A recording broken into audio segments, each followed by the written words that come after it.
What's up YouTube, I'm just another guy and welcome back to Gibraltar United. So, here we are at the start of our Champions League campaign for the 2027-2018 season, not 2017 anymore.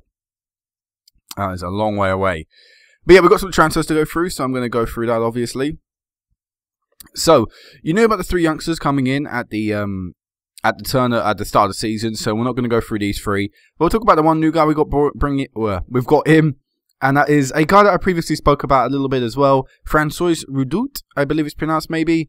Right back, can play anywhere in defence as well. Very experienced, 30 years of age. Plays for Ethiopia's national teams with 47 caps for them.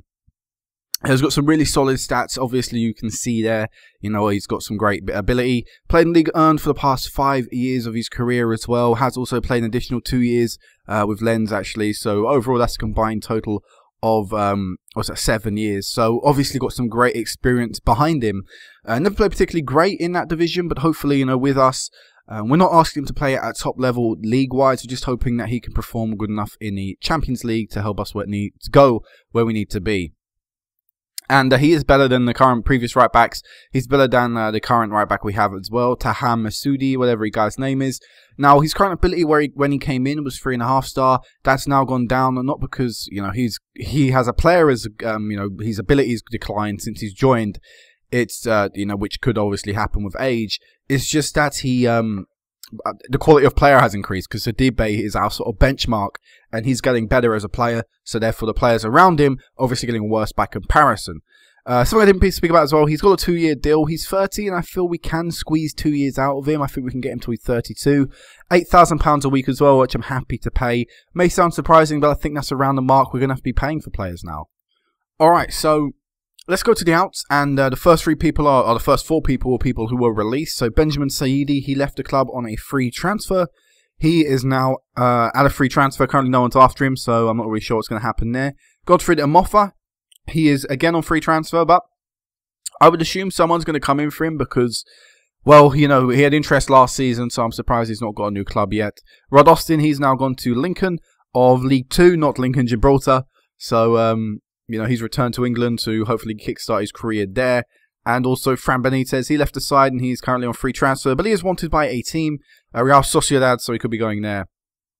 So, in terms of actual people we sold, we actually sold someone this year for £13,000, and that is Tommy Thomas. Now, he was one of the players that in his contract had a release clause, and Shrewsbury came in, and as a result, I couldn't reject it. He was no longer willing to talk to me with Shrewsbury interested, so we ended up going there for £13,000. Now, that is a lot of money. That's a 13k profit for just 1 season's worth of work. So obviously, that's actually a pretty good deal there. But of course, I would have loved to have kept Tommy Thomas as well. He was a player that I felt could have developed here. So, you know, okay, we got the money, but I personally would have liked to have kept him. It does also mean now we only have 1 left-sided player in the team, so that's a bit of a predicament in ourselves, so that we are currently looking to sign a new left-sided player. He's here on trial. But, yeah, you know, either way, we picked up a decent fee for someone, like I say, only 12 months' worth of work. Elsewhere, we loaned out a youngster to Dale Jewell, sorry, we loaned out to Man 62. Also, we released a lot of people that weren't going to cut it, people that weren't really good enough to be in our youth system. And we also loaned out new signing David Britton, the 18-year-old Irish centre-back. He's gone out to Lincoln Gibraltar to play his first-team football. They loaned him in very quickly as well, so I imagine he... actually, did he feature? I don't think he would have featured. Probably didn't feature in Europa League. No, he didn't. But, you know, he'll play in a lot of their league games. In fact, hopefully he'll play in all of their league games. That would be ideal. Because he is a very good player and probably a really good player for their team. I felt here he would have limited chances. At Lincoln, he'll have a lot more chances. So obviously, that would be better for his development. Plus, Lincoln are a professional team. So at least that way, you know, he can, you know, he's still training full-time. I don't even know if as a full-time player going out to a part-time team, whether that affects you.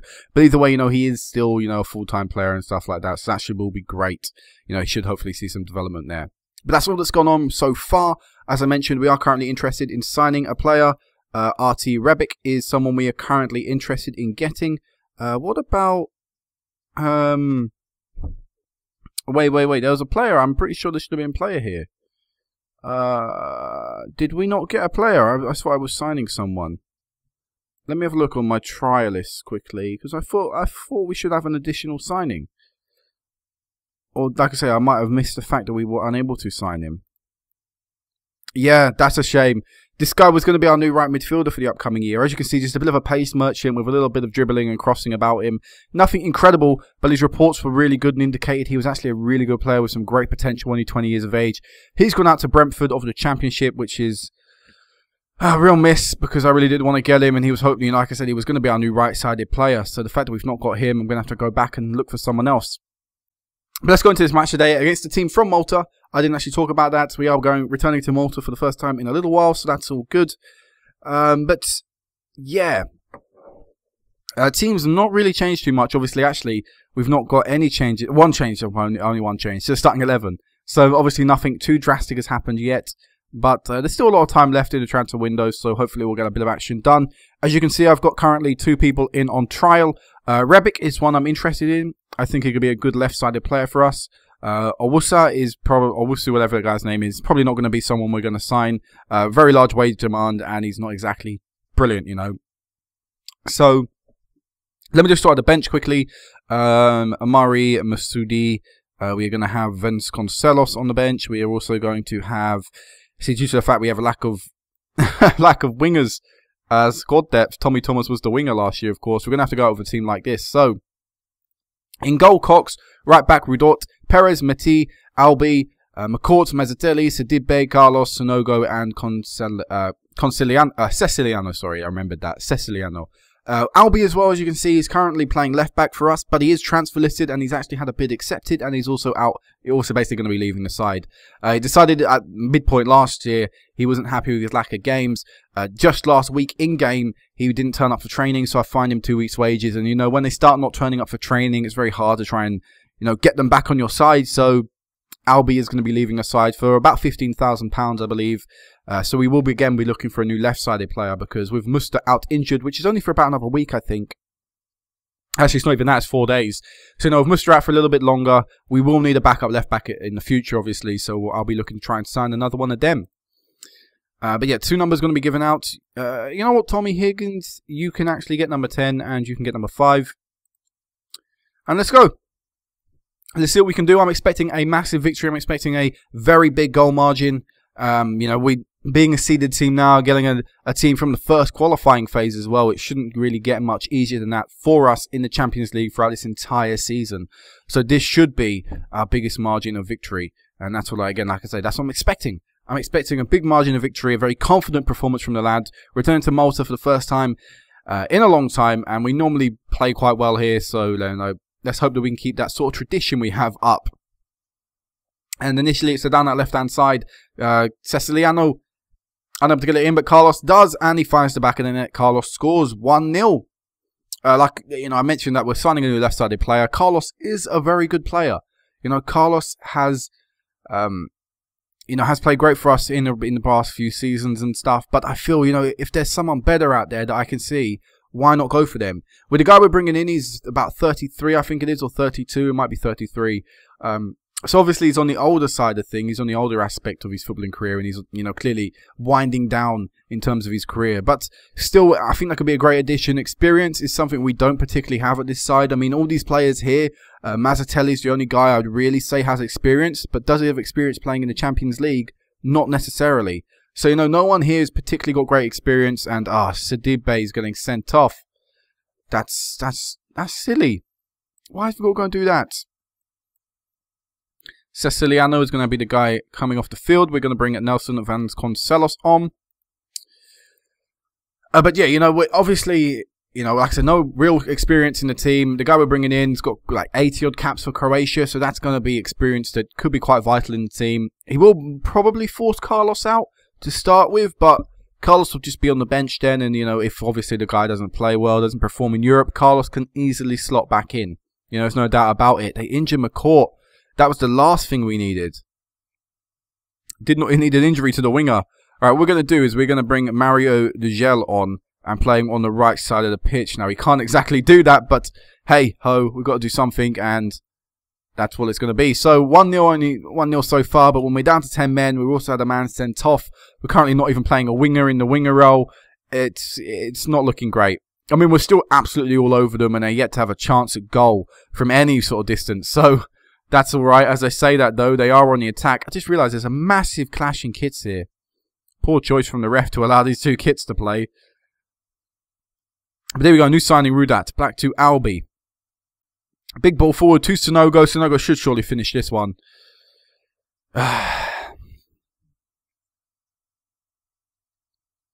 Should have finished that one. Really should have. I don't want to see what I saw last year with Sonogo missing chances. He gets a goal, though. That's good. Does sort of make up from that mistake. It wasn't a clear-cut chance, this one, either. So, you know, it was a harder chance to take, but he took it. But then again, it did sort of go towards his better aspect of his game, which is his physical strength and his physical presence. I mean, his aerial, presence. And, you know, winning a header and stuff. So I'd say winning. He didn't exactly have much contest around him, but still got scoring a header. So, we're going to make another change. We're going to take Mazzatelli off. I think we'll bring Dan Evans on. You know, Mazzatelli will be starting in the next match. Ideally, I won't start Evans and Vasconcelos together in the next match, so I might as well give them the last few minutes now. Mazzatelli can then be a bit fitter in the next match, hopefully, and that way, when he does play alongside probably Vasconcelos in the second leg, you know, he'll be able to play for a bit longer. Although Evans, I think this is Evans' Champions League debut. One of the best-looking youngsters to come for our youth system, I think, 2 years ago. He wasn't last season, it was the season before that. I think it was him. He was featured in the team a little bit last year in the league. And in the centre of the park, didn't play particularly bad, you know. Actually put in some decent performances, I think, here and there. Otherwise, apart from that, you know, pretty average, as you would expect, though. And I think he even has a winner's medal to his name, because I think he won the Premier League Cup with us. Which, you know, obviously is a good achievement for a lad, which I think currently is 17. I could be wrong there, might be 18, but again, he's on the young side of things. He probably will be looking to push onto the Gibraltar national team soon. So any appearance really at a good stage like this is good for the lad, and probably good for the Gibraltar national team. Because I mentioned that I am going to be pushing a little bit now, or signing down my younger players for deals. I've done that recently, although despite the fact I released a lot of people, as you saw in the transfers, a lot of youngsters that weren't particularly good enough. I did keep some who had, I think, above 2.5 silver stars. 2.5 silver stars was like the minimum. If you had that, you survived. I did keep a few below that because they had 1-star potential. Like there's a guy who's 19 with 1-star potential in the reserves, so I signed him down to a new deal. I don't know if he'll be loaned out this year or not. I might just keep him here, keep him, you know, in use of our good facilities and our good coaches and stuff, because we do have really good coaching levels here. He might benefit more here than actually going out and playing football for a part-time team in like the 2nd division somewhere, which obviously well, he's been out on loan for the past 2 years and I've not really seen too much growth, so you know, maybe he's not benefiting particularly from that. Which is why, like I say, when people loaned out to Gibraltar, as I mentioned, the Britain being loaned out to Lincoln, not Gibraltar. So the fact that he's going to a professional team, hopefully, and playing first team football, hopefully that combination will, you know, see better growth, see better results than maybe my previous loans or other loan deals do. But there you go, end of the game, 3-0. I know I barely spoke about the match, but it was just one of them games where we dominated and we performed well and we did exactly what we needed to do. You know, we dominated, you know, we pretty much made it pointless for any of their fans to turn up. They had 1 shot on goal, 1 shot on target, and it wasn't even highlight worthy. So I'm expecting another performance similar to that in the second leg in a second. But what I will do is I'll cut here and I'll meet you back for the draw momentarily. Alright guys, so before we go into this draw, just a little bit of news. I spoke about Albi was leaving, and 15.5k in the end. He's gone to Conte, I believe maybe it's pronounced. In Italy, obviously, it's where he's from. I always knew if he were to leave anywhere, it would be to Italy. And Serie B, you know, been a pretty steady team there now for 4 years. Look, they're on a little bit of a decline, so obviously managers looking to try and change that this year with a new addition of Albi. Again, good fee to pick up, 15,000 for a free transfer for what I think has been 4 solid years of good work. You know, what's his name? Muster only coming in last year, forced Albi out really and just limited his chances. And plus with Clark coming in as well, the young left back from Bermuda, it just made Albi, to me, was third choice, and I always knew he was going to want to leave. So to Conte, like I said, just happy to pick up money really for someone that I don't particularly rate currently.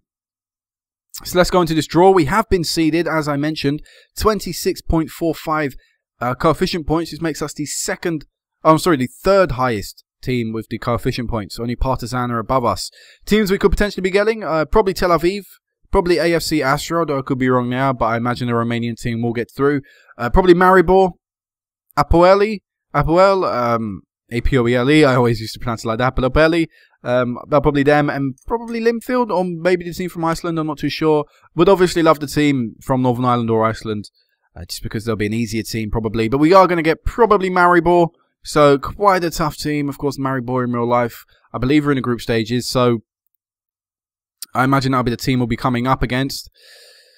Never an easy draw, is it? Never an easy draw. Where did they get last year? First knockout round, actually. That was where I knew them from. Remember their name. They lost to Ajax, the team we ended up going to get knocked out from. So, they're currently winning 2-1. So, not the biggest margin of victory for them. But being at home this time around, I can imagine they'll do quite well and beat their team. So, I imagine the third qualifying phase will be Gibraltar United versus Maribor, which could have potentially been an FA Cup second knockout. Europa League second knockout round tie last year. So, going to be a big game. I'm going to have to, team's going to have to really perform to get a result there. But either way, still got a second leg to go through. So I'll meet you back then, where maybe we'll have a new signing or two to talk about. I'm not too sure, but either way, see you then. All right, guys. So here's the second leg. Now, not only is Sadi Bayout, but also new signing Francois Redoute. Again, I'm not really sure how to pronounce that. He's also out injured, picked up a sprained wrist. So Masoudi does come into the team at right back. Do also have a new signing to talk about. It's Ante Rebic, who is the 33-year-old I was speaking about in the last match. As you can see, I think most of his stats are incredible. As a winger attack, which is what I play, as you can see, physically he's not really down with it. But as an advanced player maker, maybe support or attack, probably attack would be best suited, or maybe something like that. To me, he's still a good player. Some of their mental stats can't be replaced. 86 caps for Croatia as well. Playing for, look at that, Fiorentina.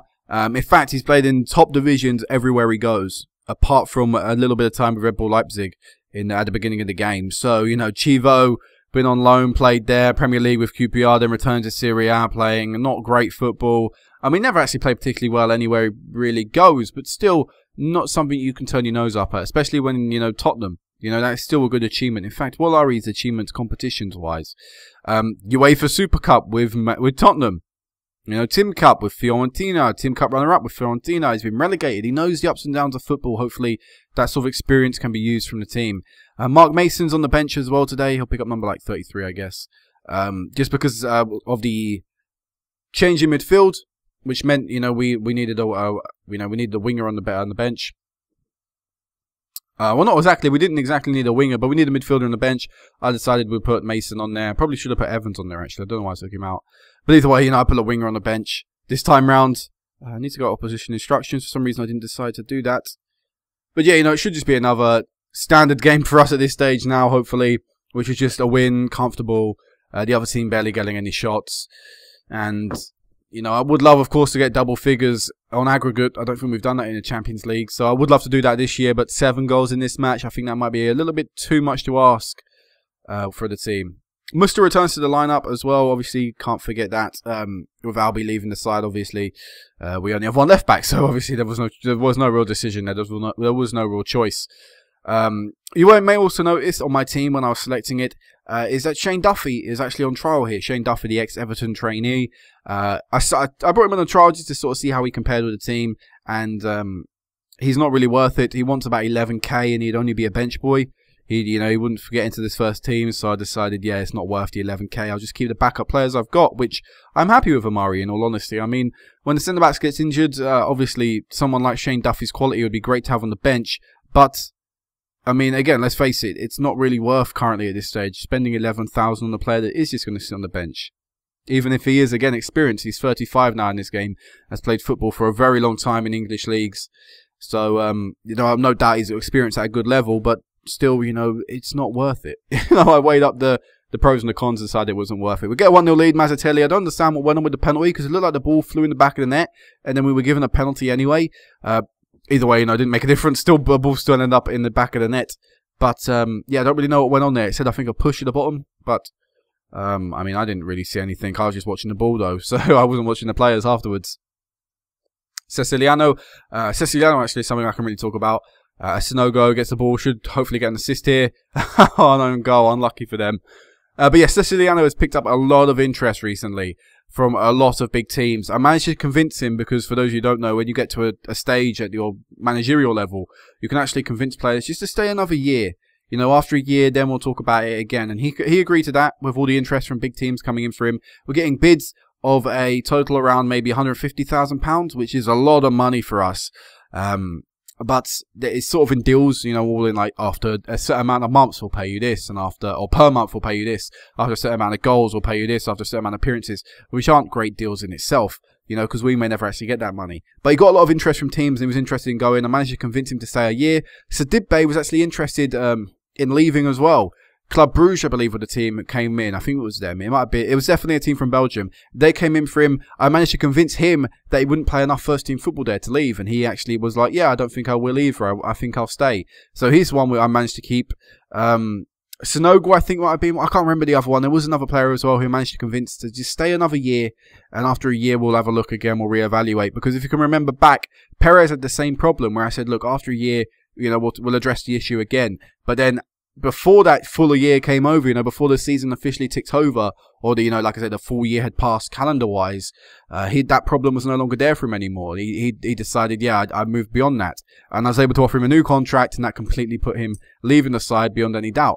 So hopefully I can do that again with the players who are currently interested or considering leaving the side. Siciliano being the main one, because I think he is a very good player. You know, scoring today, probably get another one before the end of the match. Unlucky there from.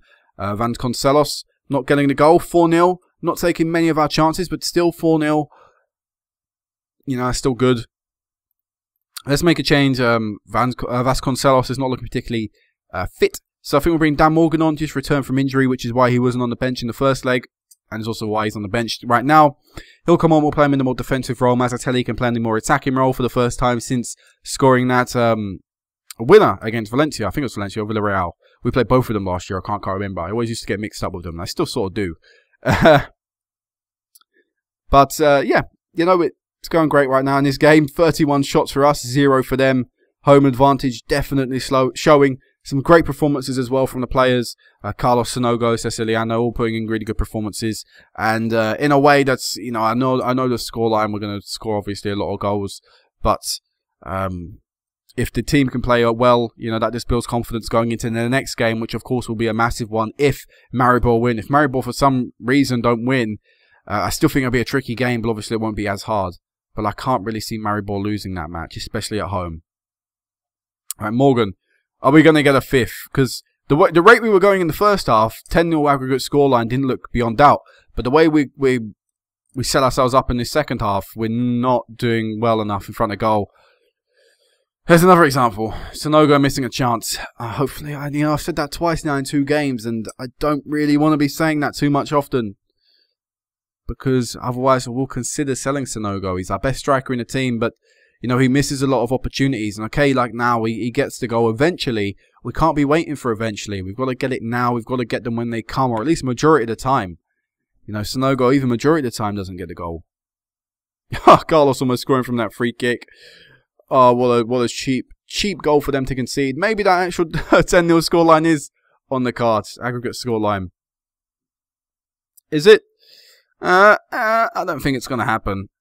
Oh, we're going to miss out by a goal. Unlucky. It's not like we didn't have the chances, but the team just didn't take them. And I don't want it. So even that bugs me. Not taking our chances against a team at this standard. What's going to happen when we play teams like Ajax again? Alright, so 1-6-0, 9-0 aggregate. Maribor, I can't see them on this list, or I couldn't see them anyway at a quick glimpse, or glance over it, so... Wow, Dinamo lost. Wow, Dundalk actually beat them, I'm surprised there. And, yeah, it will be Maribor. So, massive third qualifying phase game. I wonder if that'll actually be on TV, because that'll probably be the biggest tie of the group. Actually, that'll be a massive one, the Olympiacos one, because Turkey, Cyprus have the political problems and troubles and stuff, so that'll be a massive game. That'll probably be crowd troubles if that happened in real life. But, yeah, that's probably the second, or if not the most important or biggest game in terms of the teams playing each other and how good they are in this round of the competition. So, Hopefully we can get a win. We're away from home first. We are favourites in both home and away ties, so clearly we're expecting to get a result there. Hopefully we can, illustrate that in the match performance, illustrate that on the goals, on the scoreline, and then pull ourselves through to that Champions League playoffs and once again secure ourselves group stage football. So until then, guys, peace out.